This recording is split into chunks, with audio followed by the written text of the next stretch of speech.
I know I keep asking about Doechii, but that's because that's who everybody's Well, been that's what talking the about. conversation right But now is about. There have been other artists who this conversation has come up about before, but we weren't doing this pod back then.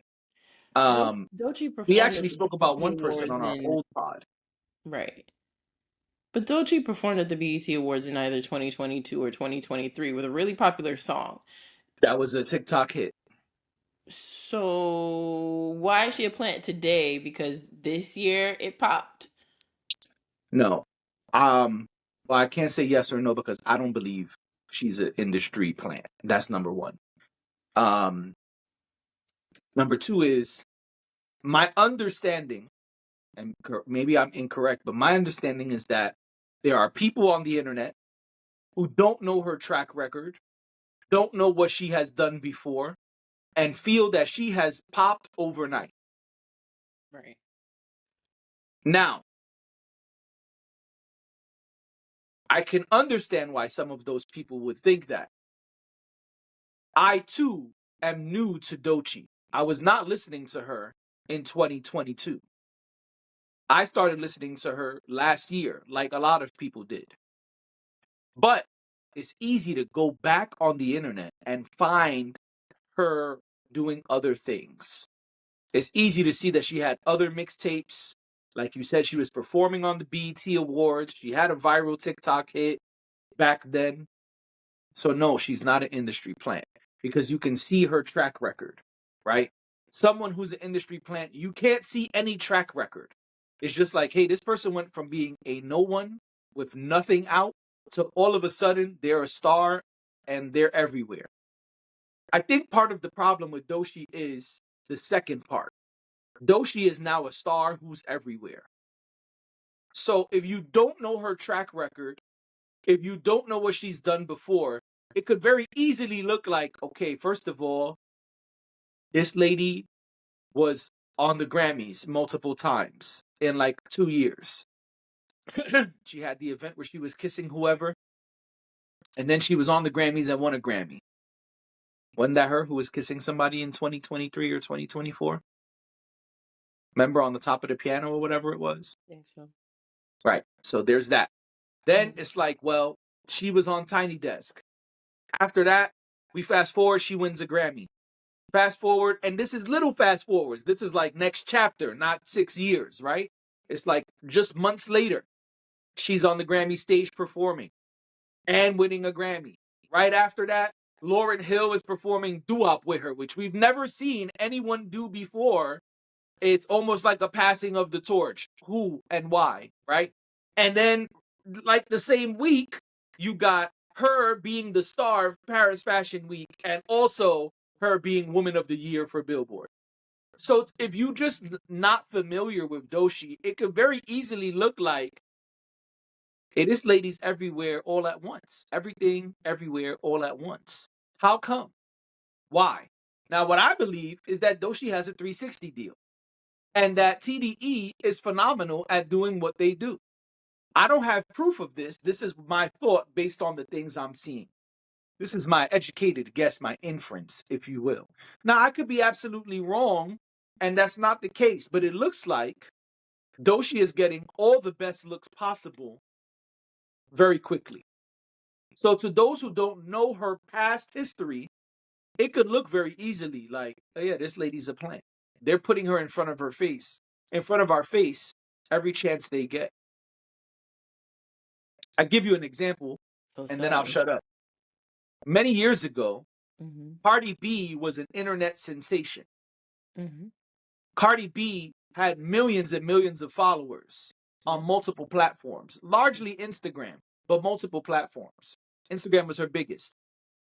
People didn't know Cardi B was already doing music. They only knew she was this funny girl on the internet. Then Cardi B signed the record deal. She blew up. She had hit records. She was in Target commercials. And people were saying, who the hell is this lady? Where did she come from? And because they didn't know, she was already an internet star. They thought she was just some girl who the label found and made a star overnight. And so this is someone who years ago had the same debate in the streets of, is Cardi an industry plant? The answer was no. And the same way the answer is no today. Cardi was already doing music. Cardi was already an internet star. She was not an industry plant. Well, that's why this feels like people learned a term that maybe we all didn't know before, and now people are overusing it. But yeah. Um, And I think because, they use it on the wrong people because no one's calling Tommy Richmond a plant, and he's clearly a plant. but that's what I mean, because I could see how people, especially people who don't have very long runs or long careers, like, and we'll have to see, but like Cardi B is still very important to, she may not have put out an album in a while, but she's still very relevant. She's still very important. People pay attention to what she's saying, even if it's not music. When she does put out music, people are very curious to see what she's putting out or who she's collaborating with. So she's a constant topic of conversation, even though she may not be at her peak at this point, right? Um, I think staying power to me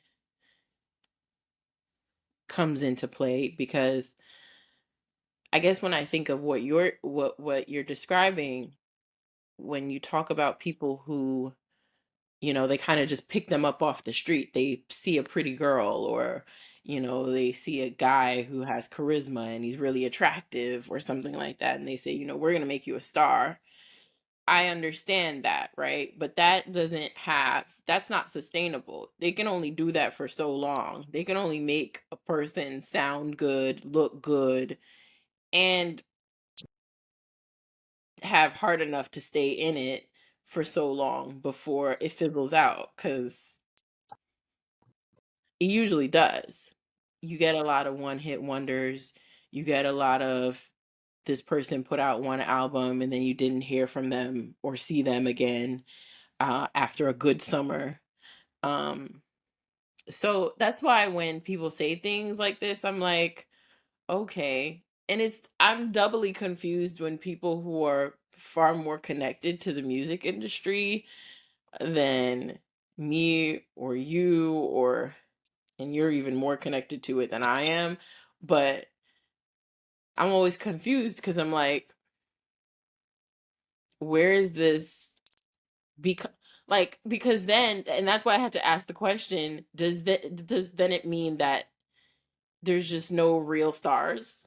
That everybody who takes off is now, it can't possibly be that they took off because they're popular and people like them and people enjoy what they're consuming from them. It I don't know. It kind of just diminishes. I know you're saying it's not really about talent, but it kind of, to me, in a sense, diminishes a person's talent, especially if you come to find out someone like Doechii or someone like Cardi B was actually around. The first time I heard Doechii's name was, I mentioned every so often listening to the Friend Zone podcast. I listened to the Friend Zone podcast for years, and they have a music segment on their podcast where the sole purpose of the segment, and I don't know if they still do it, I haven't listened to them in a while, but the sole purpose of the segment is for them to bring to their audience artists that they've been listening to recently. Mhm. Sometimes it's artists that we all know, and sometimes it would be artists that maybe were independent or artists that were just up and coming and you really didn't know a whole lot about. That was the first time I heard Doechii's name. That had to be back in, I don't know, somewhere around 17, 18, 19. So it's also kind of like the industry folks should be doing their research before they say this. Uh, It kind of makes them look, it kind of discredits them a bit for me. Because then we all can have a mic, quote unquote, right? right. I mean, and we're not all saying we're journalists. we don't sit up here and say that we're journalists. I know that, other people who are podcasters or whomever who speak with a voice from the perspective of someone who has their ear to the streets. Right. I know they don't call themselves journalists either, but I still think that if you know a lot about an industry or you are actually a part of it in some way, you should at least have your facts straight. I don't know. So Doechii's first project, Coven Music Session Volume 1, was released in 2019, May 15th. It's an 8-song project. So that's just for those who say she doesn't have anything out. Um, Unfortunately, talent is not part of this conversation. Neither is longevity. Um, so it becomes tricky. The idea is the music industry, someone or some label is flooding lots of money and promotion into an artist to make them an overnight celebrity. It's easy to point the finger and say someone is that without knowledge of their past. And sometimes it's just people being lazy. Because today we all live with our phone in our hands. So it's very easy to say, I've never heard of Dashing D before. Why is she on every billboard all of a sudden? Why is she performing at the Grammys all of a sudden? And you can just take your phone that lives in your hand and go right on it and just look up this person, their musical history, etc. That's just what Um, I do.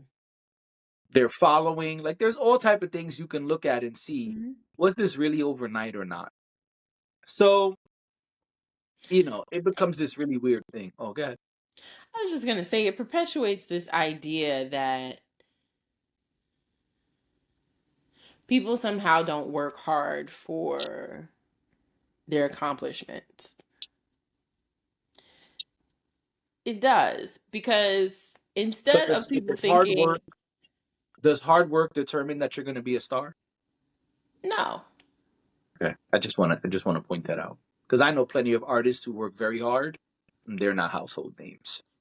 it doesn't determine your stardom. But I'm not talking about people who haven't achieved that success. I'm talking about people who have. When when it happens and everyone around is like, well, how'd she get here so fast? Or what did she do to get all this? It's kind of how it comes across. Like it couldn't possibly be that she was working her ass off for however many years, or trying to get on for however many years, and making music for however many years. It's like it's more impossible for people to believe that than it is for them to believe that, s- s- someone manipulated the situation in some way. And there's always going to be manipulation, because if you're going to sign with a record label, it is in the record label's best interest to make money off of you.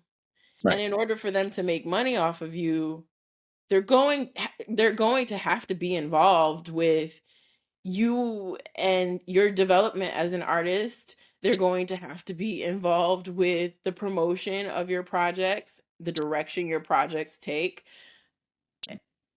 and et cetera, et cetera. So it's kind of like you're chasing your tail a little bit with this conversation, because either way, unless they're just going to have an artist sit on their roster, which I know that happens. There's plenty of record labels that have artists on their rosters that don't there's no movement, and I understand that. But it's not in the label's best interest to do that with everyone, because then they wouldn't make money. Yeah, but that's where the hard work part is a question mark because we don't really know how much hard work you put in before, how much hard work you're putting in now. It's no way to really quantify that. Because maybe you were just singing on the bus and got discovered. We don't know what you've been doing prior, and we won't always know that. That's what gets challenging here, because your talent and your hard work are not always clear to the viewing public. everybody who works hard doesn't become a star, and everybody who's a star didn't work hard, is what I'm saying. I hear you. Yeah. That's a valid point.